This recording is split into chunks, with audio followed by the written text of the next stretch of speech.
आज के टॉपिक की स्टार्टिंग हम इस वाली इमेज से करते हैं। तो देखिए, इस वाली इमेज को देखकर बताओ कि आपके पॉइंट ऑफ व्यू से क्या डायग्नोसिस बनेगी इसके लिए। एंड जब आप इस वाली इमेज को देखेंगे ना, तो आपको आइडिया लगेगा कि सर जो ये बच्चा है ना, इसका एक साइड की जो नेक है ना वो थोड़ी स्वेल की हुई है, मतलब कि बहुत बड़ी साइज हुई है। तो देखिए, इसे क्या बोलते हैं? इसे हम बोलते हैं सिस्टिक हाइग्रोमा। मतलब कि आपको पता होगा ना कि जो लिम्फ होता है वो फाइनली कहाँ पर ड्रेन होता है? हमारे वीनस चैनल के अंदर। तो देखिए, उसी में अगर प्रॉब्लम हो गई, मतलब कि जो लिम्फेटिक चैनल है वो वीनस में अच्छे से ड्रेन नहीं हुआ, तो क्या हो जाएगा? सिस्टिक हाइग्रोमा हो जाएगा। अरे आप पढ़ते हो ना यार, थोरेसिक डक्ट। ओके, तो उसी की बात है। ओवरऑल जो ये पेशेंट है ना, this is the patient of Turner syndrome.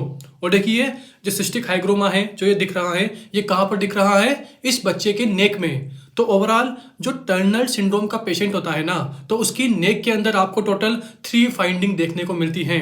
Number 1 क्या है? सिस्टिक हाइग्रोमा, जिसकी इमेज आपको दिखाई दे रही होगी। नंबर 2 क्या होती है? Long posterior hair line. देखिए, आप अभी मेरी पीछे वाली हेयर लाइन देखिए। देखिए, मेरे नेक में बस यहाँ तक हेयर्स है।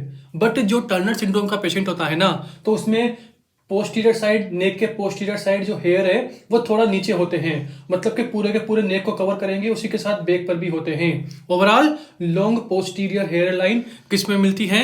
टर्नर सिंड्रोम के पेशेंट में। एंड नंबर 3 कौन सा है?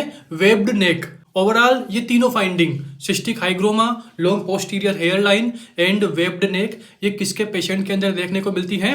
टर्नर सिंड्रोम के पेशेंट को। और आपको पता होगा कि टर्नर सिंड्रोम, इसी का ही अनदर नेम क्या है?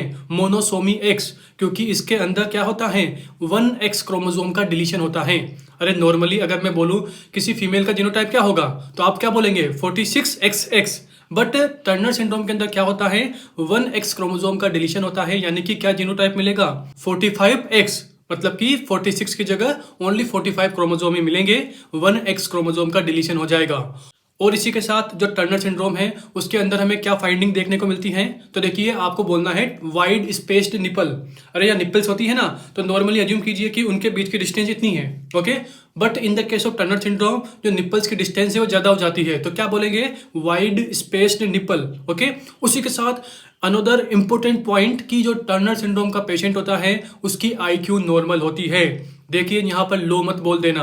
Okay, this is very very important point. Turner syndrome के पेशेंट की IQ नॉर्मल होती है। उसी के साथ देखिए, एक और सिंड्रोम होता है जो T से स्टार्ट होता है और उसके अंदर भी आपको IQ नॉर्मल मिलेगी। उसका नाम क्या है? ट्रीचर कोली सिंड्रोम। ओवरऑल मैंने यहां पर 2 सिंड्रोम बताए जिनमें आपको IQ नॉर्मल मिलेगी, Turner syndrome and Treacher Collins syndrome.